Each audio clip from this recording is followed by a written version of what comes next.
Hello, everybody. You're listening to the Big Chill Podcast.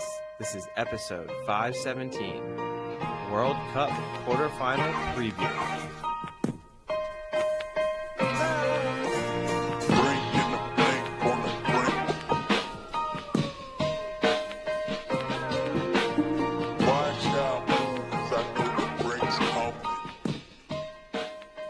Hello, Big Chillians. Welcome back to the Big Chill Podcast. I'm Frank, joined as always with Eddie, or should I call him Daniel Day-Lewis? Because just off air, Eddie said if he wanted to, he could deliver an Oscar-winning performance. No, I did not say want to. I said I'm a big believer. We were talking about improv skills, and I think that improv is way harder than acting, standard acting, and that that you could easily be an actor. I think anyone, given the correct role, could deliver an Oscar-worthy performance. When I say to your resume. When I say yeah, sure. When you say anyone, you really mean you. No, I mean 60-70% of the population. Okay. Like, so could ex-host of the podcast, Sam, co-host of the podcast, could Sam give an Oscar-winning performance? Yes, in the right role, yes. All of my friends. What is Sam's right role? I don't want to get into that, but all of my friends, like, I believe you could, because I think most actors are just playing versions of themselves, right?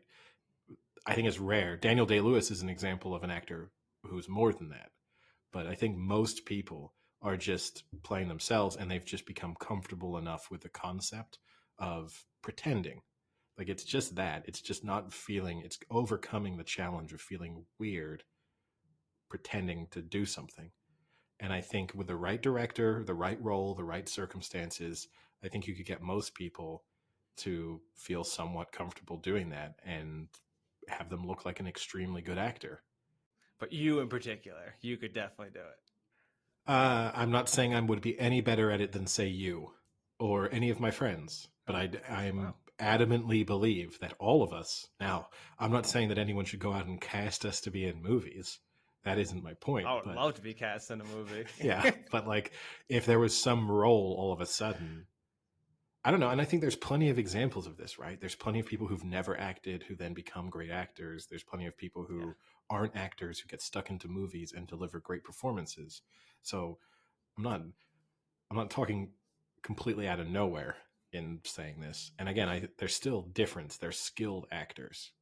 There is a difference between just every person. It would be about finding that exactly, specific, correct role for you and exactly the right circumstances. That's probably never going to happen.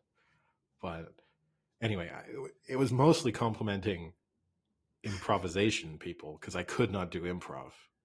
That's for sure. I don't know. I'll give you a compliment. I think you could decently do improv, because I think a lot of improv is, just being able to kind of go with the flow and quickly and intelligently think of things. I appreciate it. In terms of the references and stuff, I think I could do it. I just, I think I feel too stupid. I think that would be being on stage and being. I agree. I think you couldn't get past the fact that you are on a stage and you look like a dork in front of a bunch of people trying to make like an occasional good joke, but in the grand scheme of things, a lot of the jokes are going to be pretty corny and not land. Yeah. And the willingness to fail. Yeah. That's a nightmare for you. Yeah. I'm not a huge. You rarely, if ever, fail to begin with, right? I'm still waiting for the first time in my life. And when it comes, it will be painful. But no, I'm not a huge fan. But I guess it's contextual failure. Like in sports, I was never afraid of failing. Like that. There's not many on the records. Well, I'm surprised I'm really I'm not playing this weekend. It's a guaranteed win for England if they'd involved me. Never lost a World Cup quarterfinal in my life. Too bad you won't play for France. No, yeah. They might be able to use it. After the last podcast episode came out, I did get a couple feelers from some of the France players. Mbappe sent me a message. He said, we might need you. You're a year younger than Giroud. You could probably press a little bit better than him. But I said, too bad. I'm England through and through. You And know what? I think speaking of that, you bring up Giroud. I think we missed an opportunity to promote the podcast when we had Ali on, who said he resembles Olivier Giroud. And I don't know if you saw, but there's that Neymar lookalike that's going through Qatar and is getting on the fields and taking pictures with people. We could have sent Ali in and pretended to be Olivier Giroud, and then when he got caught, he could have said, "No, I'm just an occasional contributor to the Big Chill podcast. Go check us out." I don't think that would have made us look good. I gave Ollie the compliment on the last episode that I thought he looked more like Giroud than I am close to Benzema in terms of technical skills, but we're still both. I love that you think that's a compliment. We're still because the fact that you think you're that close to Benzema, No. to think that that's a compliment to Ollie. I think I look more like Olivier Giroud than you do to Benzema's performance. But we're still talking worlds apart here, right? So I don't think that he's going to get by. He's not going to be able to sneak by security claiming to be Olivier Giroud. Let me put it that way. He might in a lineup if you said, which current French international footballer does this person look the most like?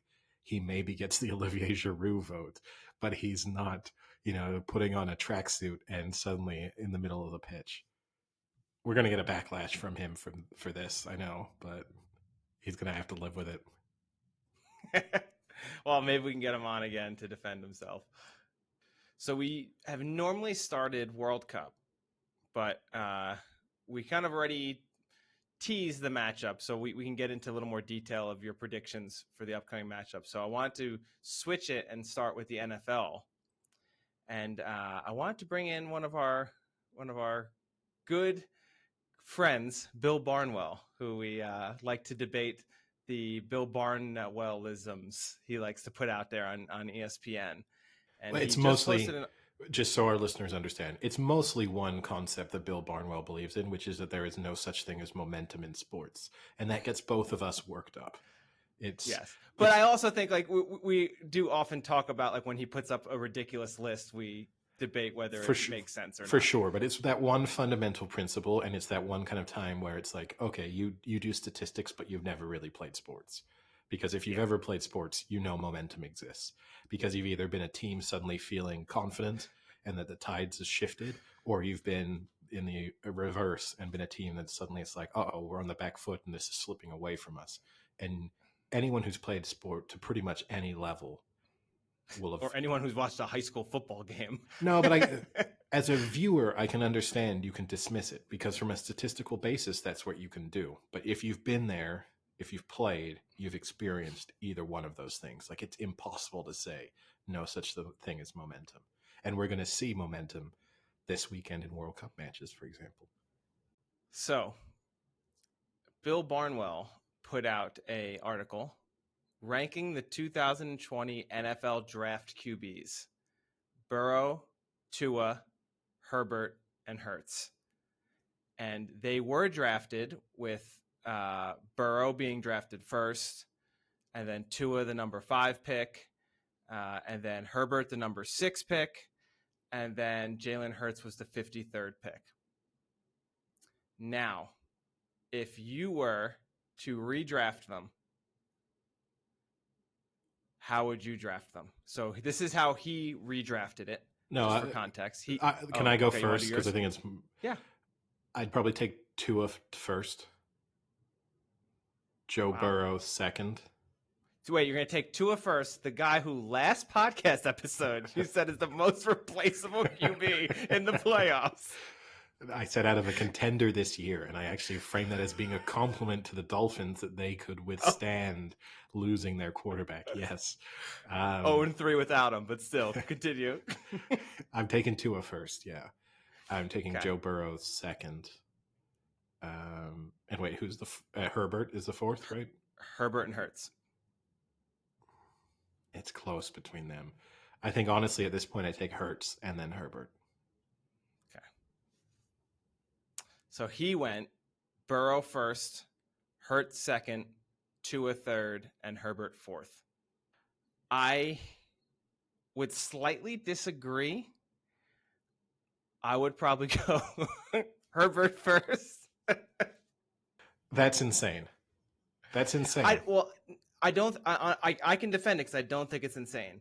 Because his first 2 years, he had the best first 2 years out of any of them, and then this year he's having the worst year out of the four.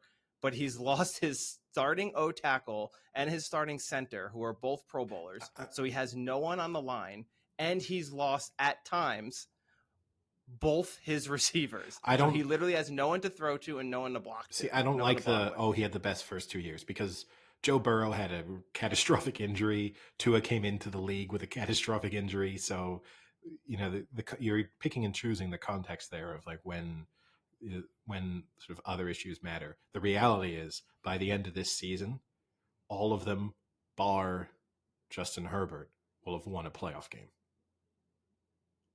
Are we sure about that? Tua is the only one I would be less certain about. I'll go out. I think I would go Herbert first. I think because I think the skill set is the best there from a throwing perspective, and from a comeback perspective, seems to be a gamer. Him and Burrow, I think, out of those four so far, have shown to be a gamer the most. I mean, I don't know. He has the most fourth quarter comebacks in the NFL since he was a rookie. Yeah, that's both a compliment and an insult, though, because it's you fall behind a lot too. Like it's always one of you in a short time span. It shows that you don't really control games or produce 4 quarters of excellent play. So why do you put Tua up? Let me ask you this then: why is Tua first for you? Someone who literally has about 6 good games to his resume so far. I think Tua is the most talented. So, I mean, it depends what you're asking me, how I'm redrafting them. I'm assuming if I'm saying I'm going into this year's draft, they're suddenly re-entering the draft in their current format with their current experience and with everything I've seen sort of on tape there. I think Tua is the most talented. And I think the question marks... but this is interesting to me because this is a guy who rips on Saquon Barkley as not being the best running back because he can never put together a full season. And you're talking about Tua being drafted first, who have yet to see put together a full season and won't this year because he's already missed, 4? Yeah, but that wasn't... I mean, I'm the major concussion that the Dolphins allowed him to suffer from. I'm not going to hold against him. And I'm not going to... But he's also broken his leg too. Yeah, so, that was a difference. Injury prone. Well, is Joe Burrow injury prone? He has one injury. So your argument for Justin Herbert is least likely to get injured. That's like your... But I'm just saying you knock Saquon for the exact same reason. No, he clearly is probably the most athletic and most talented running back. I knock Saquon. No. He can't put together a full season. He's injury prone. I knock Saquon Barkley because I don't believe that running backs are worth putting any stock into. And that for the most part, they're plug and play, and that there's no point in drafting a running back in the first round, and that there's no point really re-signing a running back under pretty much any circumstances, and that you can just let them go, stick a new one in, and you're not going to see, assuming you've got good play calling and a decent offensive line, you're not going to see a huge difference from one to the other.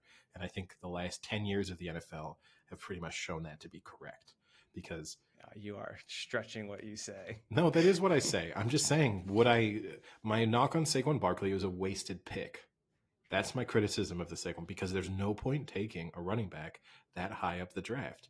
And added to my criticism of why it was a wasted pick is not only do I think they could have got the production that they have had from Saquon Barkley, from someone drafted 5th round, 6th round, maybe even undrafted potentially. But on top of that, he's also hurt all the time. So, not only is he not delivering... Wait, but you just said it there in that first part. So you think Saquon is not better than someone, a 5th, 6th, or undrafted person? I think he is one of the most athletically gifted players in the NFL. I think he's technically better. But do I think he produces... to me, there's only one running back in the NFL right now who I would say is substantially different from everyone else, and that's Derrick Henry. And if you want to draft Derrick Henry, he will make your running game look good instantly because he's just an absolute beast, and he'll run people over. He doesn't need holes to run through. He'll make holes. So, but from every other running back in the NFL, until you get into like the hybrids, like Christian McCaffrey becomes interesting, not so much for his run game almost, but because of how you can use him in your pass game. And but Saquon Barkley's also been effective for the Giants this year in the pass game. I'm not saying he isn't. Before we get criticism that I don't watch Giants games and I don't see all the catches he has and stuff. I get it. I'm just saying, great player, but I don't know, Raheem Mostert in the same system. What is it? 5-10 yards less a game, maybe. I don't think it's changing the Giants' season. I don't think they're losing wins because they don't have Saquon Barkley there. So what's your number 2? Burrow or Hurts? My number 2 is Burrow. And I would say there's a So as well. significant gap, Tua and Burrow to the other two for the time being. And then Jalen Hurts, I need to see more from. And then Herbert, I need to see meaningful delivery from. Because to me, it's just like we've made Phillip Rivers slightly more attractive right now. That's all I see. And I'm gonna live through another 15 years of people like you telling me, but Justin Herbert's such a great quarterback, but his team's never that good, or this guy got injured, or his division's really hard, and all those things. And meanwhile, every other really great quarterback out there, because they're a really great quarterback, makes their team really good and wins their division because they're really good and wins playoff games because they're really good. But we get these weird guys who get these passes at times for reasons I don't know. I think you're just ranking the quarterbacks more in terms of like order you'd most like to sleep with. I don't know what. Oh, thanks. That's All right. What about? I mean, what about someone like Andrew Luck? Was Andrew Luck a great QB? yes. He was 4-4 in the postseason Wow, that's still 8 games. in 8 seasons. Yeah. Well, let me know when Justin Herbert gets to 2, and we'll talk. Okay. Let's get a playoff win, and then maybe we can start the conversation. But you're going to take someone first who hasn't even been in the playoffs. Yeah, but I think he's going to be. I think the sample size on Tua is too low right now to make him the number 1. I would be okay with Burrow as the first pick. I think the sample size is bigger there, and you're right, he has the playoff experience. Also, Tua has, like it or not, he's got a college playoff resume that shows he wins stuff, and that Except when he loses. yeah, but no one wins every time, man. So like, But who beat him? but that doesn't matter. Not Justin Herbert, I'll tell you that much. Justin Herbert, like it's the college football parallel. Justin Herbert's Ohio State. He's just sitting back and he's like, we didn't get to play the extra game, so we can't hurt ourselves. And Justin Herbert's reputation is going to be like, I don't lose in the playoffs. I never get there, but I never lose there either. It's Justin Herbert's like me saying never lost an never lost a World Cup quarterfinal. It's that kind of statement. You're never going to hurt your reputation because you're never going to put yourself in the situation where you get to fail. And these other two players have been in the situation to fail. Sometimes they've failed, sometimes they've succeeded. I've at least seen them take a team there. I've at least seen them perform under that level of pressure. Justin Herbert's just out there in a stadium that's half filled on games no one's watching, with a team most people can't even remember which city they even play in right now, and just slinging the ball around, and sometimes they lose by 30 and sometimes they win by 30, and at the end of the day no one really cares. That's Justin Herbert. All right. We'll have to see once Tua makes the playoffs how he does. But you can't come back to me. Tua loses his first playoff game. You can't be like, well, there we go. That's proof. Oh, absolutely. I know you will. I absolutely 100% can. I know you will. You shouldn't be able to, because again, I should be able to. No, because the fact that he got that, he shouldn't be punished for getting there. That's the whole point. Is you shouldn't be taking yourself to the playoffs. You shouldn't be punished for failing. Like, I don't go, Joe Burrow never won a Super Bowl, went to his only Super Bowl and lost. Like, I'm not going to be critical of him for getting to a Super Bowl and losing. He has that over every other quarterback we're discussing here. So I guess the last good discussion point out of this is Tua versus Fields. because obviously they have this. I mean, they say that they're still kind of friends, and I don't know if that's true or if that's them just kind of being, friendly within the media. But obviously, sorry, not Fields, Hurts. Sorry, Hurts and Tua. Notoriously Tua took over Hurts' spot, and then Hurts ended up leaving Alabama. You take Tua over Hurts right now? For the time being, yes. But everyone in that top 3 could change that order for me this season. Herbert can't. Herbert could change his ranking over the next couple of years, but he's not shifting into the top 3 for me this year, unless something extraordinary. I mean, I don't think the Chargers are making the playoffs, right? But he's just like a happy loser to me at the moment. And I'm not taking the happy loser over the players who are competing to turn their teams into winners. I mean, it's. I think the Tua Hurts argument is tough because I think Tua is a better passer and he's a more accurate passer, but Hurts has that other characteristic of not being afraid to run the ball, having an offense that can be shaped around him not only throwing but running, and then what that threat of running does to the passing game, I think is a really nice wrinkle and a good addition. I'm just nervous that he's going to get demolished one day running the ball too much, and that's going to be the end of his running career. And then you have to rely on him to be more of a pocket passer. He'll never be a pocket passer, but a less mobile passer. No, I do think that's the reason why I wouldn't put Hurts. Hurts is, of the 3 of them, of the 4 of them, right? He's having the best season. Like, he might end up winning the MVP this year. So this year, Hurts is obviously the best quarterback in terms of, over the whatever 13 weeks we've had so far this season. So I'm not going to deny that bit. I do agree with you. I don't use the term gimmicky to be dismissive, but it just feels like with any run first quarterback, sooner or later things start to fall apart for them. And that in particular, that tends to happen. I mean, we've had this discussion about why I don't think the Eagles will win the Super Bowl. It tends to happen in the playoffs. It's like the Ravens problem that they always have.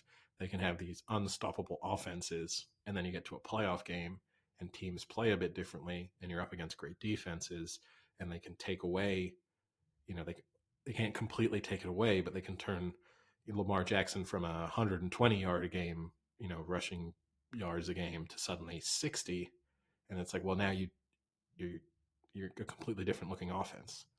And that, to me, with Hurts, maybe over time he'll evolve slightly, which we've seen from some quarterbacks who've been run first predominantly, as they do evolve into slightly more. Even Josh Allen, right? He's had a little bit of a career evolution in his time in the NFL. He still runs with the ball, but not nearly as much as he did early on. And we saw it with Russell Wilson for sure. Now that's fallen off a cliff in the last 12 months, but there was a career evolution there. We've even seen it with Patrick Mahomes, who was much more of a kind of run first guy originally than he is now. Not to the degree of Jalen Hurts, but yeah, I mean, the issue with comparing Hurts to Allen, right, is Allen is much bigger, so he can probably handle the hits a little bit. I mean, Josh Allen, I think, is like, what, 6'4", 6'5", 240, and Hurts, I think, is like 6'1". So definitely difference in size. But yeah, we'll have to see. Last thing is, what do you think the QBR rankings are on them? So this season, just this season, QBR rankings out of those 4. Maybe Jalen Hurts first, Justin Herbert second, Burrow third, Tua fourth. Are you watching this NFL season? I'm just trying to. I don't know if you're throwing something at me, trying to complicate. So Tua is first, and Tua is actually second overall in the league, just right behind Mahomes. Knew he was amazing. And then Hurts is 4th overall. Joe Burrow is 11th overall, and Herbert is 13th overall. Knew he sucked. Jimmy G is 18th overall, and Trey Lance is currently bagging groceries at supermarket. It says. I don't know what that means. I don't know why you think that's going to hurt me. I'm all in on Purdy. Oh, Purdy says also bagging groceries during the week, playing on Sunday. So, all right. Well, any other NFL topics you wanted to cover before we get on to the main event? I mean, maybe just are there any games this week that are of interest to you? Not a great matchup week in the NFL. I think not worthy of dedicating time to over World Cup quarterfinals. No. Yeah, I mean, the only one would be Tampa Bay, San Fran, and we kind of mentioned that a little bit last podcast. So, and I guess the only thing I will say is we'll get to see a nice matchup of these two quarterbacks, as the Sunday night flex game will be the Dolphins versus the Chargers. So Tua versus Herbert. Yeah, and I look forward to Herbert piling on some yardage in the third and fourth quarters, down 20, so that he can say, "Look, I got to 300 yards," and we'll all be impressed. Yeah, I like to see that too, but for the win. All right. Anyway, on that note, let's shift on from a meaningless weekend of NFL fixtures and talk about the largest sporting event in the world. Where would you like to start? I never know with you. Do you want to do it in? I would personally prefer to do it in the order of the fixtures rather than. Although I guess it's the order of the fixtures. It's now almost the same. Yeah, it's the two fixtures on one side of the draw and then the two fixtures on the other. But okay, so the first fixture will be the Friday early game, and that will be Croatia versus Brazil. Is this a runaway? I don't think you have. I would be surprised. You don't have that many World Cup quarterfinals that are one team just absolutely wipes the floor with the other. I do think Brazil will qualify, and they'll just have too much for Croatia. I think the biggest issue, obviously, we're talking about one of the oldest teams in the World Cup, if not the oldest, in Croatia, and they're coming off the back of having played extra time and penalties, so even more tired than they would have been under normal circumstances. A Brazil team that's pretty well rested. Brazil are actually the only team going into this World Cup quarterfinal to have actively used every player in their 26-man squad. A little bit misleading because they had their third choice goalkeeper just as a named substitute, but still, there's been in the matchday squad, they've had every member of their overall World Cup squad be active, and whereas Croatia have only used, I think they've used the fewest players so far, just 18 players have. So it's pretty much the same teams they're rolling out every match. And you saw it to a degree even against Japan. I think the real issue for Croatia is even if things go extremely well for them, even if they can keep the match really close, at some moment in time, just because of the age of those players, they had to take them off. Like they had to take Modric off against Japan. And that's a problem when you're then playing against superior opposition. It's like, well, even if we're 0-0, at some point we have to weaken ourselves. And that isn't really the case for Brazil. So I think Brazil will just have too much for them. I could see a scenario in which Croatia do keep this close, and if they can get to the 50, 60th minute mark without conceding, they might grow in confidence in terms of their ability to get a goal on the break. But I think this could be like a repetition of the World Cup final against France 4 years ago, where ultimately it's pretty one-sided. Yeah, I think you're looking at a team in Croatia with outside of that match against Canada, they've scored 2 goals in their other 3 matches, right? 4 matches. So not scoring very much. I guess the question is, will they be able to stop Brazil? Is their move to try and control the ball and just try and control possession? No. Or do they just sit back and try and hold on? No, they're going to absorb they're going to absorb pressure. Are they going to park the bus, Eddie? Well, I think they'll, according to Ted Lasso. No, that's not a Ted Lasso thing. Just before we upset non-Ted Lasso. I know. I'm saying that we argued about it on our Ted Lasso. I think to quote Jose Mourinho, they're not going to just be parking the bus in this. They're going to be parking the airplane, because that's what Jose Mourinho used to say when Inter Milan played, it was a question of parking the bus is just blocking the goal, parking the airplane is blocking the wings as well. And I think they're just going to sit, you're going to see consistently 10, 11 Croatian players in their own half. And yeah, they'll try and absorb pressure. They'll try and make Brazil play in front of them, pass sideways. They'll be very happy. They won't be concerned if at halftime it's 0-0, but Brazil have had 60, 65, 70% of the ball. Like, that won't be their issue. They'll then try and figure whether it's set pieces or, you know, showing a little bit of initiative on the break sometimes, try and threaten. But it's a very difficult matchup for them. So I don't really know, if you're in the Croatian camp, what you think the game plan is that really, apart from a little bit of luck and good defending, I don't know what it is, what you can kind of think of as being the strategy that helps you beat this Brazilian side. Because, I mean, Cameroon are the only ones who've really maybe shown the way, and that was riding their luck for 90 minutes and then eventually snatching a goal. I guess Switzerland kind of kept it quite close. But yeah, it's not. They're going to create chances, so it then becomes a question of whether or not they take them. And this Croatian side, it's difficult to see how they can score with any ease. Prediction? I'll say 2 or 3-0 Brazil. Yeah, it's kind of what I think about. 2-0. Next match would then be the Netherlands versus Argentina, and that's the Friday afternoon or Friday, I guess, night there. Yeah, we won't. Yes, it's quite late at night there, evening for our European listeners. But yeah, if you're in Qatar, I think this is like 11 o'clock at night. This kickoff time. Yeah, but it's an interesting one. Again, it's kind of two defensive teams going up against each other. Argentina have been a little bit more dominant in their matches so far. They've certainly dominated in terms of chances created.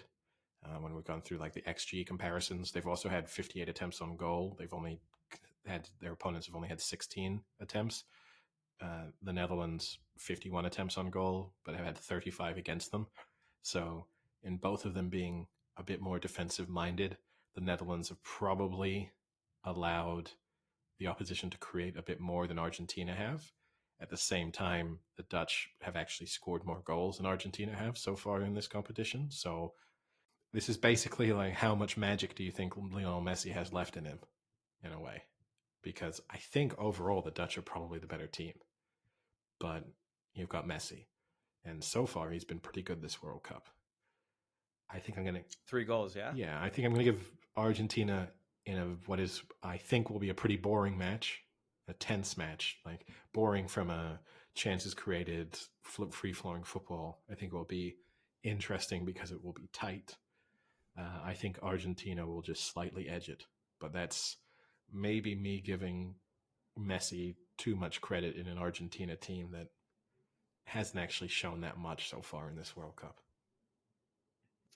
Now, do you think this is going to be, the Netherlands are going to have the same approach that they had against the U.S., where they kind of let the U.S. control it in midfield, but kind of prevented them from getting into the final third, and then kind of had a lot of nice counters and plays like that? Or do you think they have to adjust this against Argentina because they're a little stronger offensively than the U.S. was, and they don't want to risk that? No, I think both of these teams are quite happy letting the other team have possession of the ball in the midfield, and that's going to be the thing. Something's going to give because they kind of both allow each other to do that. So it will be interesting to see which, and I think it's probably Argentina who are more likely to just show a little bit more in attacking intent because of the Messi factor and because that's the only way they can get him involved in the match. So I think it's more likely to be Argentina who will be on the front foot, but still not dominant in any way, I don't think. But, both of these teams, the Netherlands have played the same way throughout this entire tournament, even against weaker opposition. So I don't think that will change dramatically for them. But I don't know. It could go either way, but I'll give the slight edge to Argentina. Yeah, I think for me, this is the most likely match for an upset. And I know that's an easy thing to say because I think most people are probably saying that. But I,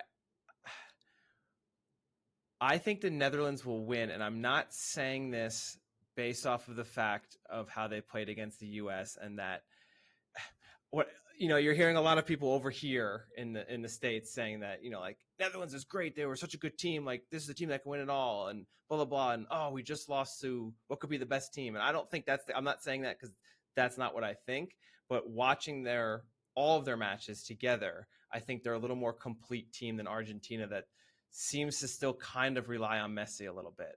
And I think they have a good enough roster. I think they have a good enough group of players that they can contain Messi enough and outplay them.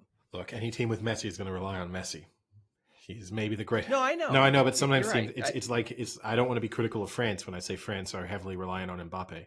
When you have either the great, in the case of Messi, quite possibly the greatest player of all time. In the case of Mbappe, quite possibly the best player in the world at the moment. Of course, you're going to rely on them. The Netherlands would, if you stuck Messi into the Netherlands team, they would rely on Messi. Like that's just the nature of you stick that kind of incredible talent into your team, you rely on them because you're dumb not to. But I mean, maybe what about Brazil though? What do you mean? What about them? And not having to rely on Neymar as much. I think they rely on Neymar quite a bit, but I think Neymar is a different type of player. He's not on the ball quite as much. That's just the way he plays. So it's a little bit of a different comparison. It's harder to run all of your play through Neymar than it is through Messi or even through Mbappe. But yeah, I don't know. I think and also this Argentinian team is packed with other talented players. It's just Argentina are naturally a more defensive playing sort of style of play. It's just the way Argentina always play football, and so they will default to that. But I don't know. I think when you get to this stage, I don't know if this is necessarily the most likely upset, but I, I yeah, I think Argentina will edge it, but who knows? In terms of, so I guess the other thing I want to ask you about this match before we move on to the Saturday ones is, I mean, a very cliche thing to say is that Messi has a lot of pressure on him. I mean, I think every great player on a great team has pressure on them when you get to this stage. But do you think he is feeling that pressure now at his age, still not having won this tournament and being compared to other Argentinian greats who have? Do you think that actually weighs on him? Well, he's only compared to one, right? Is Maradona. And I don't think his concern is where he stands within the sort of pantheon of Argentinian football. It's winning a World Cup would probably push him over the edge in terms of being the greatest player of all time. I think it would take away the arguments that people level against him in some respects. I think that obviously weighs on him. We've seen it in the past where he's put in disappointing performances in some World Cups. I think the fact that they won uh, the Copa America last time out, and so he has at least an international sort of trophy on his CV, might make him feel a little bit less stressed about it. But it's his last ever World Cup. I think every player, it's the last go round, he'll be feeling that pressure. Ronaldo would be feeling that pressure. Luka Modric. There's a whole long list of players playing at this stage of the competition. Who Olivier Giroud. You can go really through them, who will never be playing in a World Cup again. So I don't think I don't think that will be the thing that determines how well he plays or whether or not Argentina win. I'll put it that way. But of course, he'll be feeling the pressure. So then we move to Saturday, and we have the early Saturday game, and that's Morocco and Portugal. Is this a end of the Cinderella story? I think so. I think it's difficult to really have too strong of a case. They're the lowest remaining scorer in the competition, Morocco. Okay, maybe they've been the most impressive defensively, but they're up against the joint highest scorers in Portugal. All right, you can say that they're 6 goals in the last round kind of shifts that particular statistic. It's just Morocco have shown so far that they are going to sit back, absorb pressure, and hope to defend for their lives. And they defend incredibly well. They're extremely organized. Anyone looking for impressive sort of defensive structure and organization, Morocco is the first place to look. And also, when you look at just the buy-in that all of those players have, someone like Hakam Ziyech, who's in no way associated with being a hardworking, tireless midfielder who tracks back, but in this Moroccan side, that's exactly what he does. So, from them, the sort of team ethos, every single player is on the same page, and that's impressive, and that can be difficult to beat. But Portugal have a lot of attacking talent, and realistically, if they can get a goal, then it takes Morocco really out of their comfort zone, right? Like their whole approach is dependent upon the fact that they don't concede. And I don't love that when you get to this stage of the competition. I guess the big question is, it looks as if Cristiano Ronaldo won't play. Some reports said that he asked to leave the squad after not starting. Portugal have come out and said that those reports are untrue, but who knows? Yeah, I think Portugal will just have too much for them. Will score. Obviously, they've played each other in recent history too. They were in the same group in the 2018 World Cup, so they have some recent history against each other. But I think, yeah, Portugal will get the goal that will break Morocco, and then once Morocco have to show a little bit more attacking intent, then I think the game could open up, and Portugal could suddenly be scoring 2 or 3. Yeah, I mean, Morocco did beat them 3-1 in 1986. So if they can only replicate that form of 35 years ago, I might have a chance here. So you bring in the Ronaldo part. After United, it's interesting what happened and how it makes him look there. How does what's happening right now make him look? Not good. I think overall, just the last 6 weeks, 2 months for him have been really bad from a legacy standpoint. I think he could have handled the United situation better and said, look, I was a great teammate. They wanted to get rid of me for different reasons. Eric Ten Hag hasn't handled the situation well. I was kind of forced out. Yes, I would have liked it to have gone better, but it was kind of not my own doing. But then he really forced United's hand and got his contract terminated. And then you have this situation where he hasn't responded that well to not starting. And he had the issue that he didn't respond well to being substituted against South Korea, which was part of the incentive or kind of reason behind him not starting in the match against Switzerland, or at least the excuse that could be used, which, I think that's the problem with Ronaldo. I don't think he's realizing that at this moment in time, he has to stop giving people excuses not to play him or to force him out, because he is not contributing in the way that he used to. And the only thing keeping him kind of relevant is the fact that he's still Ronaldo. And as soon as you start becoming more trouble than you're worth, people will find a way out for you. And so I don't know, maybe hopefully there's people around him who are smart enough to say, you probably won't be starting for the rest of this World Cup, but there's a good chance Portugal are going to be in the World Cup semifinals. Who maybe knows, in a final. And if you come off the bench to score the winner in a World Cup final, no one's going to remember that you were on the bench. No one's going to remember that you were a substitute. Like, you still have the opportunity within this tournament to add to your legacy, and people will forget whether or not you were starting. So I think hopefully common sense prevails, but recent history with Ronaldo would show you that it won't. And this will damage. Yeah. No one likes to sort of gracefully fade away. He definitely isn't. This is a very quick, ungraceful. This is not fading. Nothing's fading about this. This is abrupt. And it's, I guess, not unfortunate, because obviously it's great for Portugal, but unfortunate for Ronaldo that the match that his replacement puts in the first hat trick in World Cup this year. So not a good look when you're trying to argue that you should be in the starting lineup. Yeah, I mean, I don't think There's not a lot of strong arguments for why he should start. It goes back to what we discussed on the previous episode in terms of how it changes the way they play and the pressing and the pace that they have up front. And just there's a limitation to having Ronaldo. It's the problem that United had with him. He's a, But I think he still clearly thinks, though, right, that he should be starting. I, I think he thinks he's Ronaldo.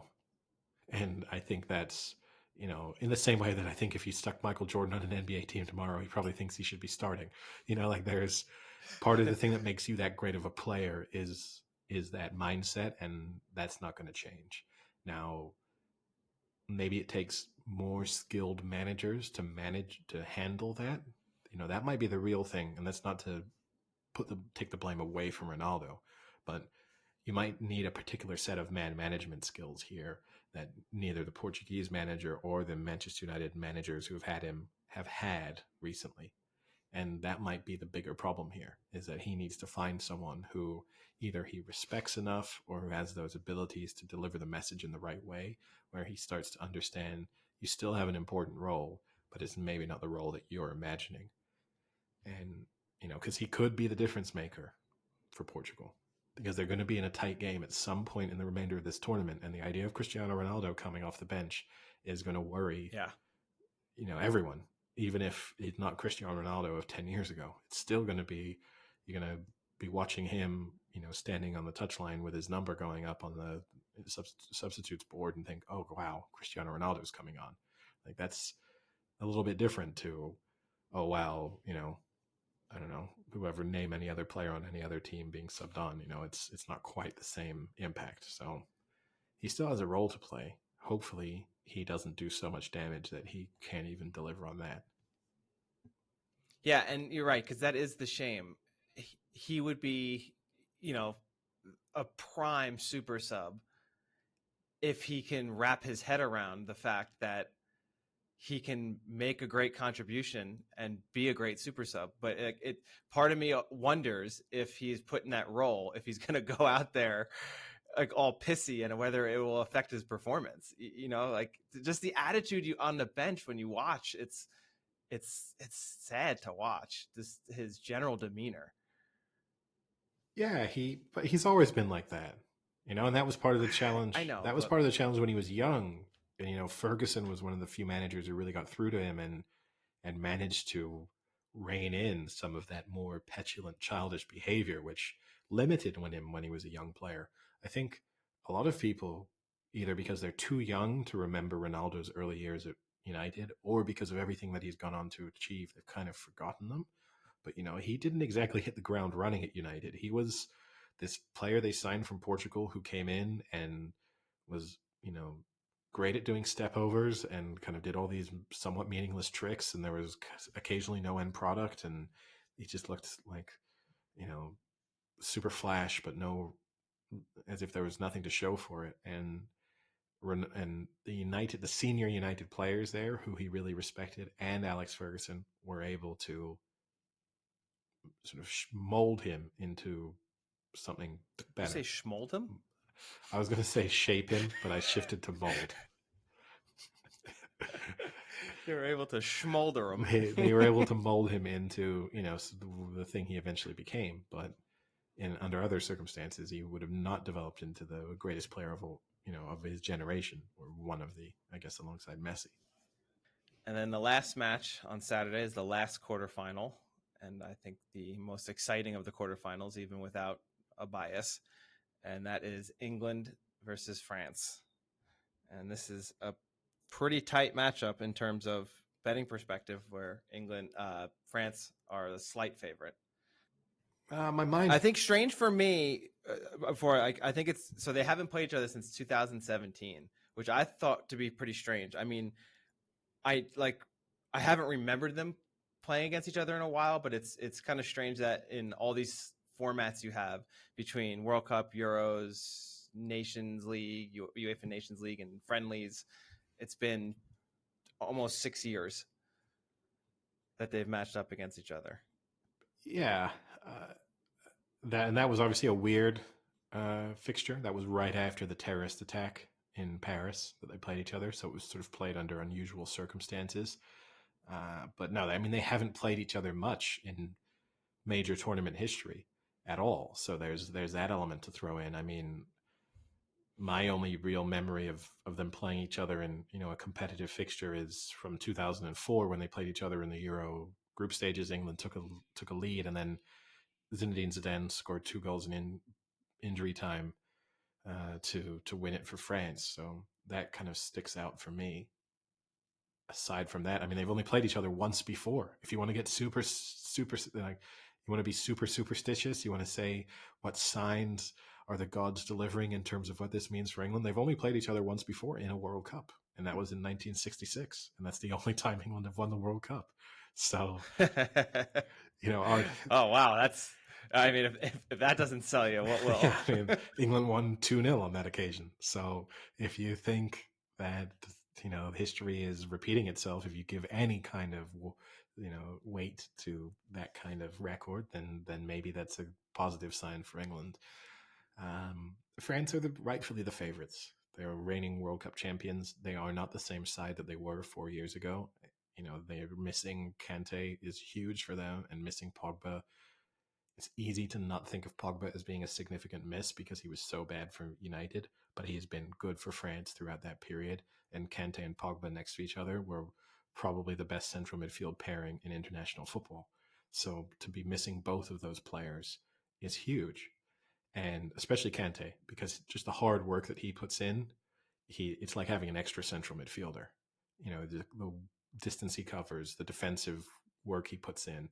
And so he's irreplaceable really for them. Um, but this all boils down to a little bit like the best player on the pitch is French for sure, Kylian Mbappe.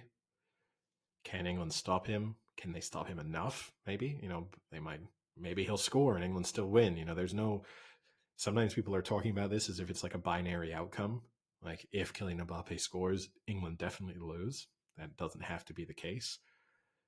So I think it's a big test for Kyle Walker. He's super confident coming into it. People have been showing plenty of clips of him doing a good job of containing Mbappe when they've played against each other in the past. They've played on several occasions. They also had the clip of Neymar saying that Kyle Walker is the most difficult defender he has ever played against. That's also come out. So, there's a lot riding on this Kyle Walker performance on Saturday. But England will have to show some attacking threat as well if they're going to qualify. And that's going to boil down to Harry Kane, Phil Foden, and some others being able to do maybe something a little bit magic. Two very good teams filled with very good players. And I think France are the favorites. But I also think people are being overly pessimistic about England's chances. Like, this is a very good England team with very good players, and they can rightfully cause France as many problems as France can cause them. Yeah, and do you think there's any super recency bias here in the fact that pre-tournament, I would say most people predicted France to be a quarterfinals team, but that they had too many injuries to too many big players that they weren't going to be able to repeat what they had done at the last World Cup. Whereas now they've seen what, two good matches, and now all of a sudden, oh, I mean, they won the World Cup last time. Like, why wouldn't they win it again this year? So, do you think that people are overreacting to a few matches where they forgot already the fact that they're missing three good starters from their starting 11 normally? Um, no, I mean, I think you have to look at the form you have within the tournament and assess that, and nothing more to a certain extent. But the fact that you've got that so many of their players will not have been in this situation before and won. The mindset element. We discussed it on the last episode where I said I felt like this is the first time this England team genuinely believed that they could win the World Cup, and then Harry Maguire came out and said exactly that in a press conference, either yesterday, I think it was, where he said, unlike 2018 when they got to the semifinal, but they didn't really feel like they were one of the 5 or 6 teams in with a realistic chance of winning it, so they were all kind of just happy to get to the semifinal. This time around, they feel like they're one of the 5 or 6 teams in with a chance of realistically winning the World Cup, and it's a different experience. So I don't know. France have a good team and maybe the best player on earth right now, and a player who can completely change a game. And England could be containing France for 60, 70, 80 minutes, and all of a sudden, the right ball played in behind, or Kylian Mbappe just being able to beat a man once. The game can be stretched in 3, 4 seconds because of just how quick he is and how dangerous he is on the ball. So they're it's right to fear them, but I think France will also be fearing what England, can do. And it's worth noting, right? England are the only team coming into this quarterfinal without a player having been booked, and that's only significant because 2 bookings mean you miss the next round. So they at least have the luxury of kind of allowing anyone to get booked, which could matter. The kind of professional foul that you can commit on Mbappe as Kyle Walker can happily pull him back once as he gets around the corner and not think, gosh, I'm going to miss the World Cup semifinal now. France have a couple of players who could potentially miss the semifinal. Some of the other teams have 3 or 4 players. And I don't think you play with that necessarily at the front of your mind, but it's definitely there. And from a management tactical standpoint, as a coach, it would be something you would be thinking about. So there's that element to throw in. I don't know. It could have just come down to a moment of brilliance, and I guess if that's the issue. If it's going to come down to a moment of brilliance, then you'd say like Mbappe is the most likely player to deliver that. Starting 11, do you have the same as Senegal if you're England? So personally, I would, but I don't think Southgate will. I do think he'll shift to 5 at the back. So I think he'll play Kyle Walker. He'll play 3 central defenders. So he'll shift Kyle Walker to he'll keep Stones and Maguire. Then he'll have Kyle Walker as the central defender on the right-hand side, primarily just there to try and cover for Mbappe. Play Trippier and Shaw as wingbacks.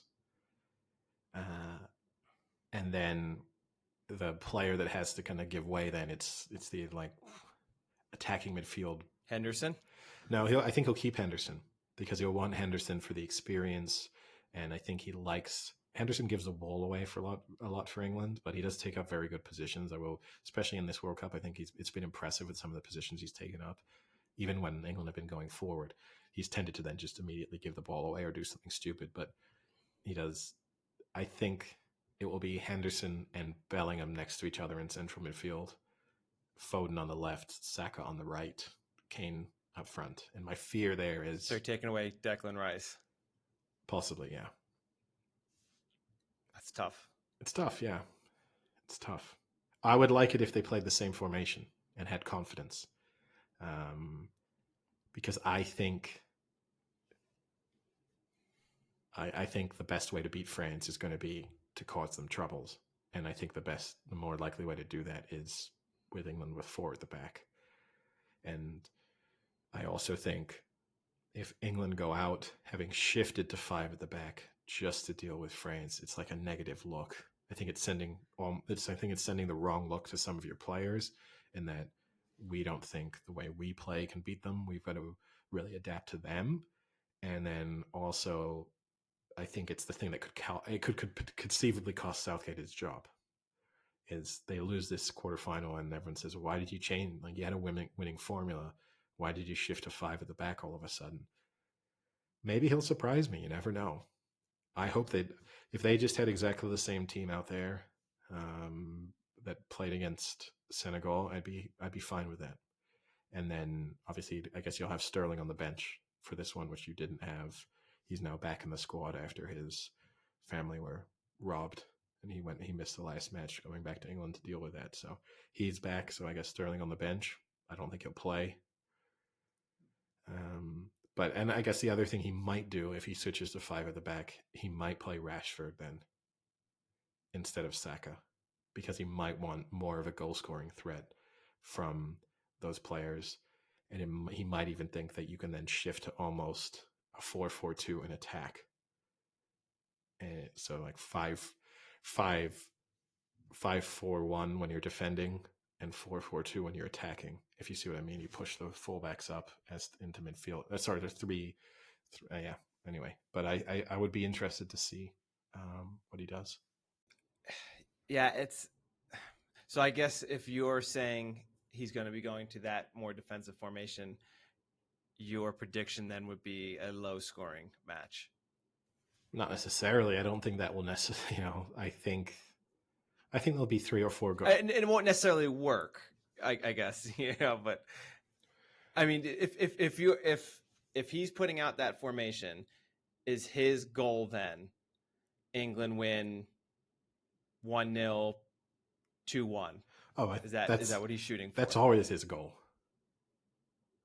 I mean, that's again, we've discussed it several times in the past, right? But Gareth Southgate is open about the fact that he's studied the history books and said, well, the best defensive teams win international competitions. So he would take a 1-0, an ugly own goal from France, no shots on target from England, France 15 attempts on goal, but don't score. He'd take it. He doesn't care about the performance, and you don't need to care about the performance as long as you win. That's always the issue. The problem is this England team is so talented that if they have a bad performance and they don't win, that people will be critical of him if they feel as if he limited their abilities. And that was the criticism leveled at him after the Euros with the performance in the final. And I guess what I would hope is let's not, if he does try and show any attacking intent, I hope he does one of two things. Well, I hope one or two things happen. If England score as quickly or relatively early as they did against Italy in the final, I hope that he keeps the team going forward and doesn't then try and sit back and defend a lead. Or I hope if they're going to score first, they don't score in the third minute. I hope that it's a little bit later in the match so that you don't have to suddenly put him in a position where he wants to defend for 90 minutes. So then what's your prediction? I'll say 2-1, and heart says 2-1 England and head says 2-1 France. That's a cop out. I'll say England then. I actually think I think England. There's a weird juxtaposition. I think England are the better team. I think France are the worthy favorites because of just some of their quality in key areas and some of that experience. But I do think across the board, England are a better team. So, this could be a coming of age match for a lot of England players. This could be writing yourselves into the history books as an England team. Or it could just be, this is what we've seen from England before, get to the quarterfinals, lose. Because I've seen that a lot in my lifetime. I think England are going to win this. I think it's going to be 3-1. I mean, I would love that, especially as someone living in France, and the French are so annoying. Like, I know if France win, I know I'm going to get messages from people who never watch football matches telling me how happy they are and how disappointed I must be. And I also know if England win, I'm never going to hear any congratulatory texts from them, and those people are going to disappear and never watch the remainder of the World Cup. Like, they're such fair weather fans, like every remaining match for France now is their final, not because of the significance, but because otherwise none of them will care. But hopefully. I guess speaking of which, my mother did ask, who is Eddie going to be supporting in this match? If you think I'm anti-American, I'm even more anti-French. So we just don't have the opportunity to speak about that enough. I mean, when you put it that way, you just sound English. Yeah, I guess it's the most English aspect I have. But no, there's no part of me. There's no part of me that wants France to win this match, and there's no part of me that wants France to win this World Cup. I find French football fans to be insufferable. And like watching this World Cup alongside them, everything that the referees are is against them. Every time one of their players falls down, it's a red card. Every time they commit a foul, it's the referee's incorrect decision. And these are sometimes people even with a good understanding of the sport. They're just imbeciles when it comes to watching their own teams play, and they become so biased. And to me, French commentary is biased. like everything about it is biased. And The ball boys are I biased. just, I just, yeah, I really, really, really don't want them to win. So they'll probably win because that's the way the world works, right? But uh, yeah, no, I'm hopeful, but I am fully prepared for the disappointment of Saturday evening of sitting there as the full time whistle goes and watching, some England players falling to the floor and killing Mbappe with his big dumb smile on his face. Wow, you have to call a smile dumb. Sorry, a smile on his big dumb face. Is that better? You prefer it that way around? But it's also just worth adding. Ollie, who obviously joined us to make his World Cup predictions, if Brazil, Argentina, England, and Portugal all win, then he will have nailed his prediction for what the semifinal would be. I think if that happens, we will allow him to come back for the next episode to to congratulate him and let him continue his predictions and give some more insight leading into the semifinal matches. Okay, we'll agree to that deal. I'm sure he'll happily come back on, and it's worth then just adding to that. He had those 4 teams making the semifinals. He said he really wanted to pick Portugal, but he picked England to win that because he said part of him was tempted to pick Portugal to win the World Cup, but he would pick England to beat Portugal in the next round, Brazil to beat Argentina, and then he had England beating Brazil in the final. So I really hope Ollie's right, and I don't say that often. Yeah, I hope he continues to be right. Hope his luck doesn't end now. Probably will, because I've not seen Ollie be right about things for a sustained period of time when it comes to his sporting predictions. So the chances that he gets it keeps going for 4 weeks seems unlikely. The real question is, did he bet those matches or did he do his normal thing and bet over 3.5 corners in the first half in this match and over 1.5 shots on goal for Mbappe in this match, coupled with over 2 touchdown passes for Tua in Sunday's football? We'll have to ask him when he gets back on. But yeah, it's I'm nervous, and I'm gonna be nervous going into Saturday. I know I'm gonna wake up on Saturday with nerves, which is it's the fun part about being a sports fan, right? Is that's when to me that's when it's worth it. Is carrying that passionately when you have that excitement and the tension building, even though you have fundamentally nothing to do with it. So if you are not a fan of French football and you're living in Paris, are you watching this at home, bunkered down in your apartment, solo? No, I would really like to. There's 2 reasons why I will not. One is I get foreign television in my house, which means that it is 10 to Well, you don't get foreign television, don't you? Wait, what? What would be considered foreign television? not French. Okay. Yeah. Oh, I see. Okay, I'm okay. not in France. I'm in France, right? So anything not French is foreign. Yeah. So I get British television in my house, which means that because of the There way we go. that's then delivered, I have a 10-second delay based on Delay.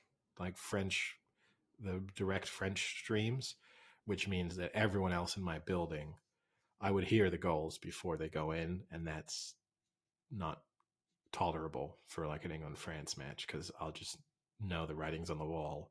I might not hear England score, I will say, because that might just get the weird yelp, and then I'd have to interpret like what did that mean. It could mean a missed chance for France, but it could mean England scored. It would be difficult to assess, but I would definitely know every time France scored. So I will be watching it in a bar, but in a bar that will be predominantly, hopefully, filled with non-French people. It is a risk.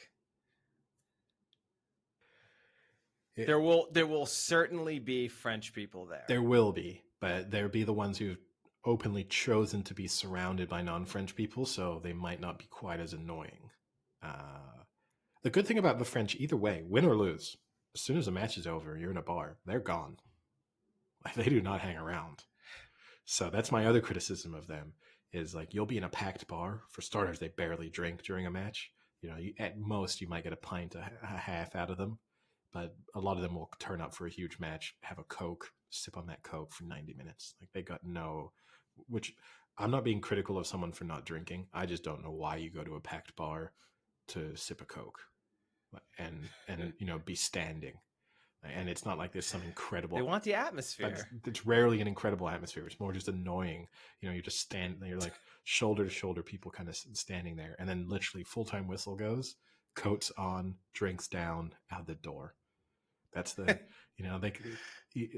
maybe when they win the World Cup, then they do just their annoying celebrations. They'll set some flares off and they'll yell some stupid phrases in the street. But apart from that, I do know the bar that you're going to will not be the bar that we've previously watched England match, where we had a commentator, not a commentator, a fellow bar patron, count down the minutes every minute leading up to the end of the match that saw England lose or no, they didn't lose, they drew, right? Yeah, it was against Russia. They drew at the very end. Yeah, it was against Russia no, not against Russia. It was in the Russian World Cup. Who did England play in the? Anyway, no, it was against Russia in the Euros. Yeah, it was during Euro 2016, and when they conceded the late equalizer, drew 1-1. And yeah, when it got to injury time, he started counting down to like 6 minutes to go. And yeah, I could have killed him. I would have put a bar stool through his head. One of the most angry I've ever seen you at a bar. Again, because I'm superstitious. I told him to stop doing it before they conceded the goal, right? So I wasn't even just wise after the fact. Like I am superstitious with stuff like that. So, yeah. Yeah, I'm kind of torn because I love the atmosphere of going to the bar to watch it. I won't be going to the super English bar that I've gone to in the past. That's an insane atmosphere. I need to kind of stay local in town. But there are a few bars that I could go to that would be a good atmosphere. My only downside is I have a very nice television at home, and they're now putting the matches in 4K. It's one of the first things I've ever seen in 4K, and it does make a difference. Like it is a very nice picture. So it is really nice to sit at home with a 70-inch television in 4K and watch the match by myself. But it is at noon here in Arizona, so it's like a great lunchtime. Go out, have a few drinks, eat, get a good meal, and watch the match. So I'm kind of torn back and forth as to what I'm going to do. And I think I am kind of with you. I think I'm going to have to wake up and see how I'm feeling and whether I kind of just want to like sit at home and kind of just not be annoyed to go watch and have people who are French supporters start screaming and getting annoying, and I'm going to have to make a game time decision, I think. My preference, as I said, would be at home. If I were in an apartment building, if I didn't have the kind of latency, I would be at home. But it's not. I can't do that for this. Maybe if England were in like not playing France in the semifinals or even in the final, then I might contemplate having people over at home because then I don't have to worry about their goal reactions so much. But against France, I can't do it. I will say another reason to be confident in England, though, they will have a secret weapon on Saturday. Some people think that secret weapon is Kyle Walker, although I don't really understand how people are classifying him as a secret weapon. The real secret weapon. Is it your toothbrush? I will have my toothbrush on me. So wait, no. You are not going to bring your toothbrush to a bar. I am bringing my toothbrush to the bar if England need a goal. Are you willing? So you're willing to go into the bathroom and brush your teeth at a bar? Yep. Let me sidebar everyone here. This bar has the hottest bathroom on planet Earth. When Eddie will be brushing his teeth in his bathroom, he'll be dripping in sweat because the bathroom is about 30 degrees Celsius on the coldest day of the year and about 50 degrees Celsius in the middle of the summer. I will have my toothbrush. I will have a brand new toothbrush in my pocket. And if in the last 5-10 minutes England need a goal, that toothbrush will be out and I will be in the bathroom brushing my teeth. I will not brush my teeth during a penalty shootout. So before people ask, before I get text messages, I will not be doing that. But if England need either towards the end of 90 minutes or towards the end of extra time, if England are in the need of one goal to equalize, I'm not going to go to the bathroom for a winner. I'm not, I'm drawing a line somewhere. But if they're down by one, I will go to the bathroom. I will brush my teeth. Brush your teeth in the sauna. Yeah. I'll take one for the team. I cannot believe this is. You've done a lot of questionable things over the years. This could rank as some of the weirdest, strangest thing you have ever done. I got to do it. I can't have such a powerful tool at my disposal and then just leave it at home when my country might need me the most. And this is a commitment. I'm carrying this over. Tomorrow, semifinal if need be, final if need be. Now, will you require me then to wear the same jersey I wore for the last match? No, because I expected them to win. I don't think you can. If you win, if you wear something that for this match, then I would encourage you to wear that for the semifinal and the final. I'll say that much. But I will give you this. You'll be happy to know that I had ordered an England jersey and it still has not yet arrived. Great. So we're not getting the bad luck. It's probably going to be delivered Saturday morning. If it delivers today or tomorrow, I am going to wear it, and I will tell you the player I got if it comes in. Oh no! We'd say we'd play this game. Can I guess who you got? Yeah, you can guess who I got. Do you want to put that energy out there? Well, yeah, because the shirt hasn't arrived, so I don't think it changes anything. I'm gonna say you. Do you want to know who I already have, or no? You have Kane already, don't you? You're nodding. It's an audio podcast. Yes. I have one other one too. Who else do you have? I have Grealish. Okay, that's important because from Euros, Grealish would have been high on the list of guesses. Although I think I already guessed in Grealish via text, and you told me no. I know you have a Saka Arsenal jersey. Is it a Saka? I do. Is it a Saka England jersey? No. Jude Bellingham? Yes. Oh dear. An integral component of the starting 11. Well, Jude, it was good while it lasted. Hopefully you can sign a contract before this jersey comes in. Hopefully you can get a good transfer because your career is about to go down. Yeah, you can, you'll be up there with the likes of Wayne Rooney, who had, a great tournament as a teenager for England. I want to throw that out there. There's been a lot of discussion. Jude Bellingham, I think, is a fantastic player. I also think the way he carries himself and like everything about him just instills confidence. And to be doing that, the maturity he shows at 19 years old is incredible. Like, it's impossible to listen to him speak or to just see how he conducts himself and think that he's 19. It's super, super impressive. And the decisions he's taken in his career, like taking the risk of going to Germany and playing in Borussia Dortmund, like that's an unconventional path for an English player, and he deserves credit for doing that as well. That being said, there's been a lot of discussion. Is he the greatest teenage player for England ever at a major tournament? And I think people are forgetting how good Wayne Rooney was at Euro 2004, because he was unbelievable. And had he not broken his foot, so this is awful foreshadowing for what might be about to happen to Jude Bellingham with that shirt. Had he not broken his foot, I think England probably would have won Euro 2004. So it's always one of those interesting things. Like, if you don't deliver on that, and Wayne Rooney had a fantastic career, he probably just never reached the heights that it looked like he might reach based on how good he was when he was young.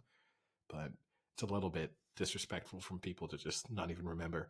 We're only talking 18 years ago, and people can't even remember an incredible set of performances from there. But Jude Bellingham's been fantastic. Yeah. Oh, it was fantastic while it lasted. Can you quickly go online and order a Kylian Mbappe shirt, please? just throw whatever Duke curse you can onto this French team. Actually, I'm surprised you didn't comment. I put up a picture of me in another jersey last week, and you didn't make one comment on it. I was quite shocked. That was the Leeds United jersey that you were wearing. Yeah. Yeah, I saw it. I don't like it as much as you do, but it's I think it's really nice. yeah, but to each their own. To be noted, it was Tyler Adams, worn on the day that Tyler Adams got burnt. Yeah. Just so people are starting to understand why Eddie is concerned for Jude Bellingham. Anyone who's listened to the podcast for any significant period of time will be aware of what the Duke of Curse is. Not because we haven't retold all of the stories of the Duke of Curses over the years, but they will have witnessed, and like I promise you, if you're a new listener, if you listen to the podcast for 4 to 5 months, you'll hear some Duke of Curses. So prepare yourself. Sometimes you don't want Frank saying nice things about the people you like. That's why Justin Herbert will never win a Super Bowl. No. Nope. Yeah. All right. Have you started to watch Andor yet, Eddie? No. What are you doing? Well, work is super busy. And then I've got the World Cup to deal with.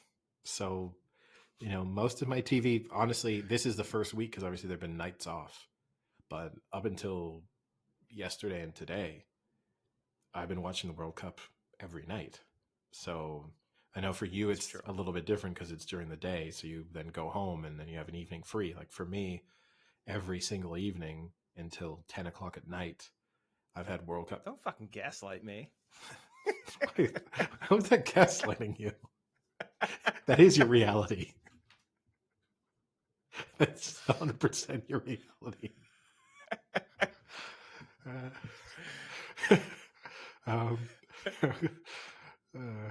But yeah, so no, I'll give that'll be a January project for me. Like things slow down.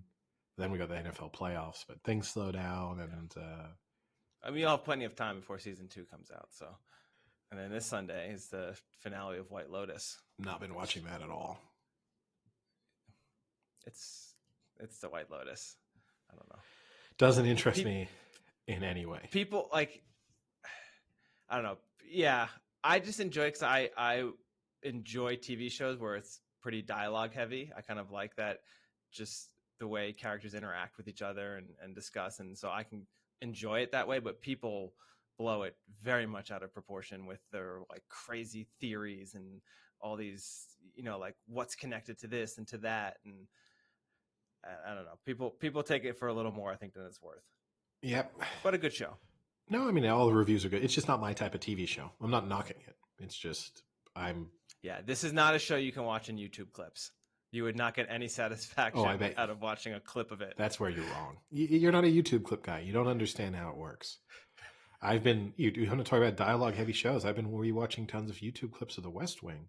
Now, I've seen every episode of The West Wing previously. What is wrong with you? But I've been going in pretty heavily. This episode in particular has given a great insight into your life. You're watching clips of The West Wing on YouTube and bring a toothbrush into a bar to watch the football match. I've also been going down a darker rabbit hole on YouTube, but I don't know if I want to mention it on the podcast because it's more depressing. But okay, let's leave that out then. It's on YouTube, so it's within limits, right? Like it's not, but yeah, it's something that I've flirted with in the past. But it's been maybe 2008 was the last time where this was a rabbit hole for me, and I'm back in it. I'm back in the Warren. Well, do you have any positive things you'd like to discuss before you leave? The West Wing's not negative. I guess not. No, I love the West Wing. The West Wing is like the best possible version of American democracy. Like everyone's super intelligent, committed to actually having the country run well. They're happy. Like Democrats and Republicans occasionally work together on common goals. Like it's, it is an idealistic image of what the American democratic experience could be like. But actually, I've got one for you. I've got a closing topic if you want. So hopefully this doesn't spoil a Christmas gift, but I'll put it this way. One side of my family is collecting recipes to make a family recipe book that then they will give to my grandparents and then also the family as like a nice Christmas gift, like a nice family gift. Yeah. So every person has to give at least one recipe. Do you know what your recipe would be that you would give? My mother actually tried to do something similar to this maybe 5 or 6 You years told her ago. to fuck off. Huh? You told her I don't cook. No, I mean I do cook. But it was more about like actual kind of family recipes and having them in one place, and it could be passed down through generations and like as a nice way of preserving things that otherwise, me for example, it's like, oh, I can't remember how my grandmother made that. How do I? And like my mother has it written down in one version in for herself, but it was the idea of like her and my aunts and stuff kind of compiling that and having it all together. It never came to fruition, I will say. So I hope that your version does. But would I know what my go-to was if I had to contribute? It would be tough. Like if I'm contributing it to a family recipe book, I assume it's something that I would have had to have cooked for my family previously. Otherwise, it's kind of No, not necessarily. It could just be like the thing that you like most often cook or you think you make really well that would be worthy of having other people copy your technique and recipe. I have a couple things. Give me a second and I'll try and narrow it down. What are you contributing? So I have two. So mine are, you're going to love this actually. This is going to be really funny. So my first one is slow cooker carnitas, pork carnitas. And we do them either on the smoker or in the slow cooker. So I'll do like both versions of the recipe, but they're pretty much the same. And then the other one is going to be empanadas. And the recipe is about 95. It's about 95% of the recipe from the book that we got at the place in Paris. Well, you're also, I've slightly tweaked the recipe. You're also going to trigger people because in all the time I've known you, you've never said that word right. I know. I do it purposely for you. It's like the Jemias. Yeah. Yeah. I don't know what I would do. It's a tough question in a way. Because I have lots of things I like cooking and stuff, but I would probably be trying to, and that's the danger is, right? Is it a go-to recipe for you, or is it the type of recipe you would do, like if you were having people over that you'd want to impress them with the most? Like which way are you going on the like daily recipe scale? Like what do I do if I've got 20 minutes to cook, but I want to make something nice? That's a very different recipe to I'm having people over to dinner. I've got 2 days. What do I go and buy, prepare, and all that stuff? Yeah. I also might do beef Wellington just because now my dad and I do it every year for Christmas. And we also have some like really nice pictures actually of the beef Wellington we've made. So I could put that in the recipe book as well. I don't know why I find that amusing, just the picture element, but I do. Oh, that's cool though. I think that's a very nice idea. It's a cool idea. So there's a positive message from me. There you go. All right. Well, I guess with that, we'll call it a day. And hope this toothbrush brings you luck. I hope I don't need the toothbrush. It's like having. It's like. Well, you always need a toothbrush, Eddie. Well, no, you do. One way or the other. This is like being the president and having the red button. I don't want to press it. I don't want to fire off my nuclear arsenal. I don't. So now your toothbrushing superstition is equivalent to the power of a nuclear bomb. Yeah, multiple actually. I'm not limiting it to just one. This is multiple. This excellent. And I don't want to use it. With great power comes great responsibility, and I hope that responsibility is not called upon.